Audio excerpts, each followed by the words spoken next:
તમને શું લાગે ભગવાન ઇનઇક્વાલિટી કરી શકે? ના, મને તો એવું નથી લાગતું. તો પછી કેમ ગરીબ ને અમીર ને એવું બધું છે? એ બધાના ભાગ્યમાં લખેલું હોય પહેલેથી. એટલે ભગવાને જ લખેલું હશે ને, કોણ લખે ભાગ્યમાં? ભાગ્ય ભગવાને જ લખ્યું, પણ એવું કહે છે બધા કે ભગવાન તો બરોબર જ કરે છે. મતલબ જેના આગલા જન્મ એણે સારું કર્યું હશે તો આ જન્મમાં એને એવું. પણ એનું તો કોઈ પ્રૂફ નથી ને કે આગલા જન્મમાં શું કર્યું હશે. એ છે.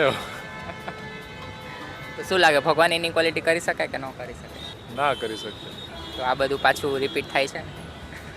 તો થાય, પણ તોય આપણે ભગવાનને એમ થોડી કહેવાય. તમને શું લાગે ઇક્વાલિટી હોવી જોઈએ કે ન હોવી જોઈએ? હોવી જ જોઈએ. શું કરી શકીએ એના માટે? બધાને રિસ્પેક્ટ કરવી જોઈએ. આપણે બધાને ઇક્વલી ટ્રીટ કરવા જોઈએ. એવું નહીં કે આ પૈસાવાળા છે તો આને આમ ને આ ગરીબ છે તો આને આમ, એવી રીતના બધાને ઇક્વલી ટ્રીટ કરવા જોઈએ. ટ્રીટ તો કરી શકીએ હાલો ઇક્વલી આપણે, બટ જે ઇનઇક્વાલિટી છે એ તો છે જ ને. એ તો છે જ. એને દૂર કરવા માટે શું કરી શકીએ? એને દૂર કરવા માટે બધાને સમજવું પડે કે એટલે કઈ વસ્તુથી ઇક્વાલિટી હટી શકે? પૈસા, પાવર કે પછી અન્ડરસ્ટેન્ડિંગ? અત્યારે તો ત્રણેય ઇમ્પોર્ટન્ટ છે: પૈસા, પાવર, અન્ડરસ્ટેન્ડિંગ. આમાંથી કઈ વસ્તુ હટી જાય તો ઇનઇક્વાલિટી હટી જાય? પૈસા જો કે પાવર રહી તો ચાલે? પાવર તો ચાલે. તો પછી ઇનઇક્વાલિટી ન થઈ ગઈ પાછી? ના રે ના, બરોબર જ થયું ને.